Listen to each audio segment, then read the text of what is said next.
जय श्री जगन्नाथ। नमस्कार दर्शक बंधु, मु ज्योतिर्विद सुशांत नायक आपण मानकु आजिर राशिफल कार्यक्रम को स्वागत करुछि। आम्भर एही राशिफल चंद्रंकर गोचर गणना को नहीं आधारित। चंद्रंकर गोचर गणना आम जीवन उपरे बहुत भाव रे प्रभाव पकाई थाए। आसंतु जानिबा आज दिन विषय। आज पौष मास 27 दिन जानुआरी 11 तारीख शनिवार। आजिर तिथि नक्षत्र हेउची पौष मास शुक्ल पक्ष द्वादशी तिथि दिबा 7:29 पर त्रयोदशी तिथि खेला रात्र 5:31 पर्यंत रहुची। रोहिणी नक्षत्र दिबा 12टा पर्यंत रहुची। आजिर घात चंद्र बिछा राशिर। आजिर निषिद्ध खाद्य हेउची पुतिका बा पोई दिबा 7:29 पर बाताकी बा बाईगण भोजन निषेध। रातरु दिबा 7:14 मध्य पुणी 8:02 पर 10:26 मध्य। इथिला आज दिन विषय। आसनु जानिबा मेष ठारू आरंभ करी मीन राशि पर्यंत समस्त 12टी राशिर राशिफल विषय। प्रथमे जानिबा मेष राशि व्यक्ति विषय। आज आकस्मिक धन लाभ हेबार संभावना अधिक रही। संतान मानक विषय रे शुभ समाचार प्राप्त हेब। पुराना मित्र मानक सहित साक्षात होई पारे। व्यवसाय क्षेत्र रे आर्थिक रूप से लाभ हेब। कौनसी रमणीय स्थल को यात्रा करि पारंती। कहा साथी रे वाद विवाद किंबा जुक्ति न करिया पई उपदेश। क्रोध उपरे नियंत्रण रखिवे। सुखमय विषय गुड़िक उपरे आपणकर रुचि रहिब। गभीर चिंतन आपणक मन को शांत प्रदान करिब। बौद्धिक रूप से लेखन कार्य रे आपण सक्रिय रही पारिबे। व्यवसाय स्थल रे संभाली करी चालंतु। अधिकारी वर्गों सहित चर्चा एवं वाद विवाद टाळंतु। स्वास्थ्य बिगिड़ी पारे। संतान मानकर भविष्यत को नहीं चिंता होई पारे। जदि संभव तेबे नुआ कार्यर प्रारंभ करिवे नाही। आज मानसिक व्याकुलता अधिक रहिब। एकाग्रता कम रहिब। शारीरिक फूर्ति एवं प्रफुल्लित मनर आभास हेब। उपर मनरे आसुथिबा विचार आपण को विचलित करि पारे। एतिला मेष राशि व्यक्ति विशेष मानक पई। आसंतु जानिबा वृष राशि व्यक्ति विषय रे परिजन मानक सहित कलह हेबार आशंका रहिछि। धन नेबा देबा किंबा पुंजी निवेश करिवा समय रे सावधान रहिबे। कोर्ट कचेरी कार्य रे संभाली करी चालंतु। खर्चर मात्रा अधिक होई पारे। वाणी एवं क्रोध उपरे नियंत्रण रखंतु। उपरिस्थ अधिकारी मानक सहित कथबार्ता करिवा समय रे विवेक रखिबा को हेब। संतान मानकर स्वास्थ्य विषय रे चिंता होई पारे। लंबा समयर यात्रार योजना आपण बनाई पारिबे। धार्मिक स्थल यात्रा करिवार संकेत रहिछि। मध्याह्न पर व्यवसाय स्थल वातावरण अनुकूल रहिब। गृहस्थ जीवन रे आनंद मिलिब। व्यवसाय क्षेत्र रे आज आपण सफल एवं शुभ दिन रहिब। आज आपण को व्यापार रे सफलता मिलिब, किंतु आईन चक्कर रे पड़ंतु नाही। यह ध्यान रखिबे। व्यापार पई होइथिबा योजना सफलता पूर्वक संपूर्ण हेब। धनर देवा नेबा सफल रहिब। धन लाभर जोग रहिछि। कार्य रे यश मिलिब। कार्य रे यश मिलिब। आज आपणक दिनटी सुखपूर्वक बीतिब। बौद्धिक प्रवृत्ति किंबा चर्चारे दिनटी बीतिबार संभावना रहिछि। आज कल्पना शक्ति एवं सृजनात्मक शक्तिर श्रेष्ठ उपयोग आपण करि पारिबे। संतान मानक तरफरु शुभ समाचार मिलिब। इथिला वृष राशि व्यक्ति विशेष मानक पई। आसन जानिबा मिथुन राशि व्यक्ति विषय रे। आज सकाळे मन प्रफुल्लित रहिब। धार्मिक रूप से पूजा विधि मध्य आपण करि पारिबे। परिवार वातावरण मंगलमय रहिब। मित्र स्नेहीजन मानक उपहार प्राप्त करिबे। व्यवसाय एवं व्यापार रे आपणक प्रभाव रहिब। व्यवसाय क्षेत्र रे सफलता मिलिब। उपरिस्थ अधिकारी वर्ग आपण को प्रोत्साहित करिबे। प्रमोशन जोग रहिछि। परिवार वातावरण आनंदपूर्ण रहिब। सामाजिक तथा आर्थिक क्षेत्र रे लाभ हेब। मित्र मानकर मध्य लाभ हेबार संभावना रहिछि। सामाजिक कार्य गुड़िक भाग नेबारे मन प्रसन्न रहिब। मान सम्मान एवं आय रे वृद्धि हेब। व्यापार रे लाभ हेबार संभावना रहिछि। स्वास्थ्य न बिगिड़ू यार ध्यान रखिबे। आय अपेक्षा खर्च अधिक होई पारे। ବାଣୀ ଉପରେ ନିୟନ୍ତ୍ରଣ ରଖିବେ। ଏଥିଲା ମିଥୁନ ରାଶି ବ୍ୟକ୍ତିବିଶେଷମାନଙ୍କ ପାଇଁ। ଆସନ୍ତୁ ଜାଣିବା କର୍କଟ ରାଶି ବ୍ୟକ୍ତି ବିଷୟରେ। ଆଜି ସମ୍ପତ୍ତି ସମ୍ବନ୍ଧିତ କାର୍ଯ୍ୟଗୁଡ଼ିକରେ ଏବଂ ଗୃହସ୍ଥ ଜୀବନ ବିଷୟରେ ନିରାକରଣ ଆସିବ। ବ୍ୟବସାୟୀମାନଙ୍କ ପାଇଁ ଆଜିର ଦିନ ଅନୁକୂଳ ଅଟେ। ଭାଇ ବନ୍ଧୁମାନଙ୍କର ବ୍ୟବହାର ସହକାରପୂର୍ଣ୍ଣ ରହିବ। ଶତ୍ରୁ ପରାସ୍ତ ହେବେ, ପରନ୍ତୁ ମଧ୍ୟାହ୍ନ ପରେ ଶାରୀରିକ ଏବଂ ମାନସିକ ପ୍ରତିକୂଳତା ରହିବ। ବ୍ୟବହାରିକ ଜୀବନରେ ଅପଯଶ ମିଳିବାର ସମ୍ଭାବନା ରହିଛି। କୌଟୁମ୍ବିକମାନଙ୍କ ସହିତ ମନ ଦୁଃଖ ଭରା ପ୍ରସଙ୍ଗ ବନିବାର ସମ୍ଭାବନା ଅଛି। ଖାଇବା ପିଇବାର ବ୍ୟବସ୍ଥା ସମୟ ଅନୁସାରେ ରହିବ ନାହିଁ। ନିଦ ମଧ୍ୟ ଇଚ୍ଛିତ ସମୟରେ ଆସିବ ନାହିଁ।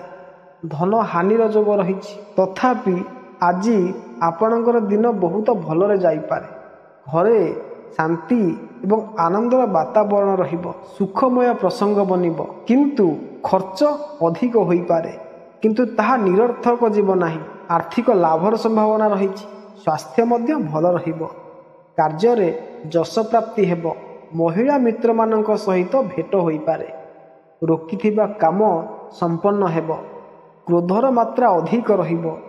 ବ୍ୟର୍ଥ ଉଗ୍ରତା ଟାଳିବାକୁ ପ୍ରୟାସ କରନ୍ତୁ, ନଚେତ୍ କାର୍ଯ୍ୟ ବିଗିଡ଼ିପାରେ। ସହକର୍ମୀମାନଙ୍କ ସହଯୋଗ ମିଳିବ। ପ୍ରତିଦ୍ୱନ୍ଦ୍ୱୀମାନଙ୍କ ଉପରେ ବିଜୟ ପ୍ରାପ୍ତ ହେବ। ଏଥିଲା କର୍କଟ ରାଶି ବ୍ୟକ୍ତି ବିଷୟରେ। ଆସନ୍ତୁ ଜାଣିବା ସିଂହ ରାଶି ବ୍ୟକ୍ତି ବିଷୟରେ। ଆପଣଙ୍କର ବେପାରର ବିସ୍ତାର ହେବ। ବ୍ୟବସାୟରେ ଧନ ସମ୍ବନ୍ଧିତ ଆୟୋଜନ ମଧ୍ୟ କରିପାରିବେ। ଉଚିତ କାରଣ ପାଇଁ ଧନ ଖର୍ଚ୍ଚ ହେବ। ବିଦେଶରେ ସ୍ଥିତ ବ୍ୟବସାୟୀମାନଙ୍କର ଲାଭ ହେବାର ସମ୍ଭାବନା ଅଛି। ଆପଣଙ୍କର ବୃଦ୍ଧି ହେବାରୁ ଧନର ମାମଲାରେ ହାତ ଖୋଲା ରହିବ। ପ୍ରବଳ ଲାଭର ମଧ୍ୟ ଯୋଗ ରହିଛି। ତଥାପି ମଧ୍ୟ ବିଚାରରେ ଅନିର୍ଣ୍ଣାୟକ ପରିସ୍ଥିତି ରହିବ। ଯାତ୍ରା ସଫଳ ହେବ। ଆକସ୍ମିକ ଧନ ଖର୍ଚ୍ଚ ହୋଇପାରେ। ଭାଗୀଦାରୀମାନଙ୍କ ସହିତ ଆନ୍ତରିକ ମତଭେଦ ରହିବ। ତଥାପି ମଧ୍ୟ ପରିସ୍ଥିତି ଅନୁକୂଳ ରହିବ। କ୍ରୋଧ ଉପରେ ନିୟନ୍ତ୍ରଣ ରଖିବେ। ନୂଆ କାର୍ଯ୍ୟର ପ୍ରାରମ୍ଭ ଆଜି କରନ୍ତୁ ନାହିଁ। ଆଜିର ଦିନ ଶୁଭ ଫଳଦାୟୀ ଅଟେ। ଆଜି ଆପଣ ଶାରୀରିକ ରୂପରେ ସୁସ୍ଥ ରହିବେ। ମାନସିକ ପ୍ରସନ୍ନତା ଅନୁଭବ କରିବେ। ପରିବାରଜନ ତଥା ନିକଟ ଲୋକମାନଙ୍କ ସହିତ ଅଧିକ ସମୟ ବିତାଇବେ। ସାମାଜିକ ଜୀବନରେ ଆପଣ ସଫଳତା ଏବଂ ଯଶ ପ୍ରାପ୍ତ କରିପାରିବେ। ବିଦେଶରେ କିମ୍ବା ଦୂରରୁ ଭଲ ସମାଚାର ମିଳିବାର ସୁଯୋଗ ଅଛି। ଦାମ୍ପତ୍ୟ ଜୀବନରେ ମଧୁରତା ଆସିବ।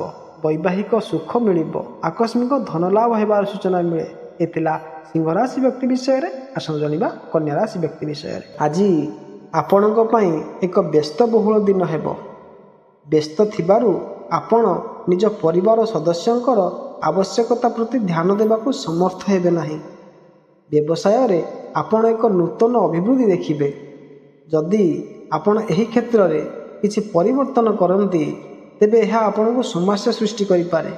ବୁଲିବା ସମୟରେ ଗୁରୁତ୍ୱପୂର୍ଣ୍ଣ ସୂଚନା ପାଇବେ। ମାଙ୍କର ସ୍ୱାସ୍ଥ୍ୟ ବିଷୟରେ ସଚେତନ ରୁହନ୍ତୁ। ପୁଞ୍ଜି ବଜାରରେ ନିବେଶ ଲାଗି ଦିନଟି ଖୁବ୍ ଭଲ। କୌଣସି ଜରୁରୀ ବିଷୟରେ ପରିବାରର ଲୋକଙ୍କ ସହିତ କଥା ହେବେ। ଚାକିରିଜୀବୀଙ୍କୁ ଭଲ ସୁଯୋଗ ମିଳିବ। ଅଳଙ୍କାର ବ୍ୟବସାୟୀଙ୍କୁ ଧନଲାଭ ହେବ। ଧାର ଦେଇଥିବା ଅର୍ଥ ଫେରସ୍ତ ପାଇବେ। କାମ ପ୍ରତି ଆପଣଙ୍କର ଏକାଗ୍ରତା ବଜାୟ ରହିବ। ଡାକ୍ତରଙ୍କର ଖ୍ୟାତି ସୁଦୂର ପ୍ରସାରୀ ହେବ। ପ୍ରେମୀ ଯୁଗଳ ଜଣେ ଅନ୍ୟ ଜଣଙ୍କ ସହିତ ସମୟ ଅତିବାହିତ କରିବେ। ଏ ଥିଲା କନ୍ୟା ରାଶି ବ୍ୟକ୍ତି ବିଷୟରେ। ଆସନ୍ତୁ ଜାଣିବା ତୁଳା ରାଶି ବ୍ୟକ୍ତି ବିଷୟରେ। ଆଜି ଆପଣଙ୍କ ପାଇଁ ସକାରାତ୍ମକ ଫଳାଫଳ ଆଣିବ। କର୍ମକ୍ଷେତ୍ରରେ ତୁମର କଠିନ ପରିଶ୍ରମ ଅନୁଯାୟୀ ଫଳାଫଳ ପାଇଲେ ତୁମେ ଖୁସି ହେବ। ଆର୍ଥିକ ଦୃଷ୍ଟିକୋଣରୁ ଆଜି ମଧ୍ୟ ଏକ ଭଲ ଦିନ ହେବ। ବ୍ୟବସାୟରେ ଭଲ ଟଙ୍କା ପାଇ ଆପଣ ଖୁସି ହେବେ। ଆପଣଙ୍କର କିଛି କାମ ଆଜି ଆପଣଙ୍କ ପାଇଁ ସମସ୍ୟା ଆଣିପାରେ। ପତି ପତ୍ନୀଙ୍କ ସହ କିଛି ବିଷୟରେ ଅନାବଶ୍ୟକ ଯୁକ୍ତି ହୋଇପାରେ, ଯେଉଁ କାରଣରୁ ଟେନସନ୍ ରହିବ। ଶାନ୍ତ ରହି ନିଜର ପ୍ରାଥମିକତା ସ୍ଥିର କରନ୍ତୁ। ଆବଶ୍ୟକତା ଅନୁସାରେ ଖର୍ଚ୍ଚ କରନ୍ତୁ। ମହିଳାମାନଙ୍କୁ ପରିବାରର ପୁରା ସହଯୋଗ ମିଳିବ। ଆପଣ ଭାବିଥିବା କାମ ପୁରା ହୋଇଯିବ। ପ୍ରସାଧନ ବ୍ୟବସାୟୀଙ୍କୁ ଯଥେଷ୍ଟ ଲାଭ ମିଳିବ। ଚାକିରିଆଙ୍କ ଲାଗି ଦିନଟି ଭଲ। ପରିବାରରୁ ଅଶାନ୍ତି ଦୂର ହେବ। ଲେଖାପଢ଼ାରେ ଅଧିକ ପରିଶ୍ରମ କରନ୍ତୁ। ଏ ଥିଲା ତୁଳା ରାଶି ବ୍ୟକ୍ତି ବିଷୟରେ। ଆସନ୍ତୁ ଜାଣିବା ବିଛା ରାଶି ବ୍ୟକ୍ତି ବିଷୟରେ। ଆଜି ତୁମ ପାଇଁ କଠିନ ପରିଶ୍ରମ କରିବାର ଦିନ ହେବ। ତୁମେ ତୁମର ପତିଙ୍କ ସହିତ ତୁମର ପିଲାଙ୍କ କ୍ୟାରିୟର ବିଷୟରେ କଥା ହୋଇପାରିବେ। ଏକା ସାଙ୍ଗରେ ଅନେକ କାର୍ଯ୍ୟ ଗ୍ରହଣ କରିବା ହେତୁ ତୁମର ଚିନ୍ତା ବଢ଼ିବ। ତଥାପି ତୁମକୁ ତୁମର ଗୁରୁତ୍ୱପୂର୍ଣ୍ଣ କାର୍ଯ୍ୟଗୁଡ଼ିକୁ ଠିକ୍ ସମୟରେ ସମାଧାନ କରିବାକୁ ପଡ଼ିବ। ଯଦି ଘରୋଇ ଜୀବନରେ କିଛି ସମସ୍ୟା ଚାଲିଛି ତେବେ ଆଜି ଆପଣ ମଧ୍ୟ ଏଥିରୁ ମୁକ୍ତି ପାଇବେ। ଛାତ୍ରମାନଙ୍କୁ ସେମାନଙ୍କ ଶିକ୍ଷାର ସମ୍ମୁଖୀନ ହେଉଥିବା ସମସ୍ୟା ବିଷୟରେ ସେମାନଙ୍କ ବୟସ୍କମାନଙ୍କ ସହିତ କଥାବାର୍ତ୍ତା କରିବାକୁ ପଡ଼ିବ। କାମରେ ଲାଗି ରହିଥିବା ବାଧା ଦୂର ହେବ। ଆପଣଙ୍କୁ ବହୁତ ଲାଭ ମିଳିବ। ସନ୍ତାନ ଆପଣଙ୍କୁ ଭଲ ସମାଚାର ଦେବେ। ଛାତ୍ରଛାତ୍ରୀଙ୍କ ଲାଗି ଦିନଟି ଖୁବ୍ ଭଲ। ଦିନଟି ପୂର୍ବ ଅପେକ୍ଷା ଭଲରେ ବିତିବ। ଯୋଜନା ପ୍ରସ୍ତୁତ କରି ତାହାକୁ ସୁଚାରୁ ରୂପେ କାର୍ଯ୍ୟକାରୀ କରିବା ପାଇଁ ଚେଷ୍ଟା କରିବେ। ଘରେ ଖୁସିର ପରିବେଶ ରହିବ। ପ୍ରେମିକ ସହିତ ସମ୍ବନ୍ଧରେ ଉନ୍ନତି ହେବ। ଏ ଥିଲା ବିଛା ରାଶି ବ୍ୟକ୍ତି ବିଷୟରେ। ଆସନ୍ତୁ ଜାଣିବା ଧନୁରାଶି ବ୍ୟକ୍ତି ବିଷୟରେ। ତୁମର ସମସ୍ୟାରୁ ମୁକ୍ତି ପାଇବା ପାଇଁ ଆଜି ଏକ ଦିନ ହେବ। ବେକାର ଯୁବକଙ୍କୁ ରୋଜଗାରର ପନ୍ଥା ମିଳିବ। ଏକ ନୂତନ ଗାଡ଼ି କିଣିବାର ତୁମର ସ୍ୱପ୍ନ ମଧ୍ୟ ସାକାର ହୋଇବ। ଯଦି ଆପଣ କିଛି କାମ ପାଇଁ ଚିନ୍ତିତ ଅଛନ୍ତି ତେବେ ଏହା କର୍ତ୍ତୃପକ୍ଷଙ୍କ ସାହାଯ୍ୟରେ ଚାଲିଯିବ। ଆପଣ ଜଣେ ସାଙ୍ଗ ସହିତ ବାହାଘର ପାଇଁ ଯୋଜନା କରିପାରିବେ। କାର୍ଯ୍ୟକ୍ଷେତ୍ରରେ ତୁମର ଇଚ୍ଛା ଅନୁଯାୟୀ କାମ ପାଇ ତୁମେ ଖୁସି ହୋଇବ। ଆପଣଙ୍କ ଲାଗି ଦିନଟି ମହତ୍ତ୍ୱପୂର୍ଣ୍ଣ ରହିବ। ଅନ୍ତରଙ୍ଗ ବନ୍ଧୁ ସହିତ ଦେଖା ହୋଇ ମନ ଖୁସି ହୋଇଯିବ। ସରକାରୀ ଚାକିରିଆ ଭଲ ଖବର ପାଇବେ। ଆପଣଙ୍କର ଧ୍ୟାନ ଧର୍ମ କାର୍ଯ୍ୟରେ ଲଗାନ୍ତୁ। ପୂର୍ବରୁ କରିଆସୁଥିବା କାମ ସମ୍ପୂର୍ଣ୍ଣ କରିବା ଲାଗି ଦିନଟି ଭଲ। ସମାଜରେ ଆପଣଙ୍କର ମାନ ସମ୍ମାନ ବଢ଼ିବ। ଛାତ୍ରଙ୍କୁ ଶିକ୍ଷକଙ୍କର ପୁରା ସହଯୋଗ ମିଳିବ। ଏ ଥିଲା ଧନୁରାଶି ବ୍ୟକ୍ତି ବିଷୟରେ। ଆସନ୍ତୁ ଜାଣିବା ମକର ରାଶି ବ୍ୟକ୍ତି ବିଷୟରେ। ଆଜି ଆପଣଙ୍କ ପାଇଁ ପ୍ରଗତିର ଦିନ ହେବ ଏବଂ ଆପଣ କିଛି ଯୋଜନା ବିଷୟରେ ତୁମ ପିତାଙ୍କ ସହିତ କଥା ହୋଇପାରିବେ। ଆପଣ ପରିବାରର ଛୋଟ ପିଲାମାନଙ୍କ ପାଇଁ ଏକ ଉଦାହରଣ ଆଣିବେ। ବ୍ୟବସାୟ କରୁଥିବା ଲୋକମାନେ ସେମାନଙ୍କ ଯୋଜନା ପ୍ରତି ସମ୍ପୂର୍ଣ୍ଣ ଧ୍ୟାନ ଦେବା ଉଚିତ, ନଚେତ୍ ସେମାନେ ଏକ ଭୁଲ କରିପାରନ୍ତି। ସରକାରୀ ଚାକିରି ପାଇଁ ପ୍ରସ୍ତୁତ ହେଉଥିବା ଲୋକମାନେ କିଛି ଭଲ ଖବର ଶୁଣିବାକୁ ପାଇବେ। ଚାକିରିରେ କାମ କରୁଥିବା ଲୋକମାନେ କିଛି ପୁରସ୍କାର ପାଇବେ, ଯାହା ପରେ ପରିବାରରେ ଏକ ଛୋଟ ପାର୍ଟିର ଆୟୋଜନ କରାଯାଇପାରିବ। ମନ ଲଗାଇ କାମ କରନ୍ତୁ, ଠିକ୍ ସମୟରେ ପୁରା ହୋଇଯିବ। ବାଲ୍ୟ ବନ୍ଧୁଙ୍କ ସହିତ ଦେଖା ହୋଇବ। ଜୀବନସାଥୀଙ୍କ ସହ ସିନେମା ଦେଖିବେ। ନିଜ ବାକ୍ ଚାତୁରୀ ବଳରେ ଲୋକମାନଙ୍କୁ ବୁଝାଇବା ପାଇଁ ସକ୍ଷମ ହେବେ। ବସ୍ତ୍ର ବ୍ୟବସାୟୀଙ୍କୁ ଯଥେଷ୍ଟ ଲାଭ ହେବ।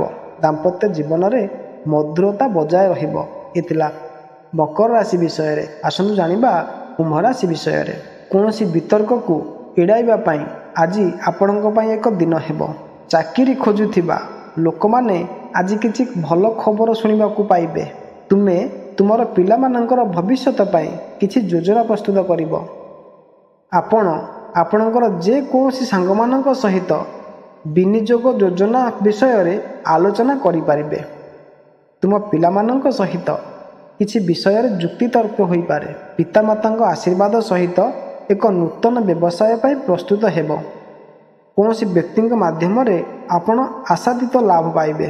କର୍ମଜୀବୀ ମହିଳା ନୂଆ କୌଶଳ ଶିଖିବେ। କାରବାରରେ ଲାଗି ରହିଥିବା ବାଧା ଦୂର ହୋଇବ। ପାଖ ଲୋକଙ୍କ ଠାରୁ ଖୁସି ଖବର ପାଇବେ। ଆପଣଙ୍କର ଉଦାର ସ୍ୱଭାବ ଲୋକମାନଙ୍କୁ ଆକର୍ଷିତ କରିବ। କଳା ସାହିତ୍ୟ କ୍ଷେତ୍ରରେ ଥିବା ଲୋକଙ୍କ ଲାଗି ଦିନଟି ଲାଭପ୍ରଦ ହୋଇବ। ଏ ଥିଲା କୁମ୍ଭ ରାଶି ବ୍ୟକ୍ତି ବିଷୟରେ।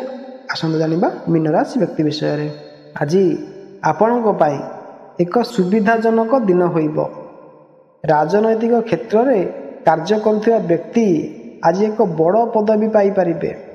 ଯଦି ଆପଣ ଆଜି କର୍ମକ୍ଷେତ୍ରରେ ଦାୟିତ୍ୱପୂର୍ଣ୍ଣ ଭାବରେ କାର୍ଯ୍ୟ କରନ୍ତି ତେବେ ଏହା ଆପଣଙ୍କ ପାଇଁ ଭଲ ହେବ ଏବଂ ଆପଣଙ୍କର କଠିନ ପରିଶ୍ରମର ଫଳ ପାଇବେ।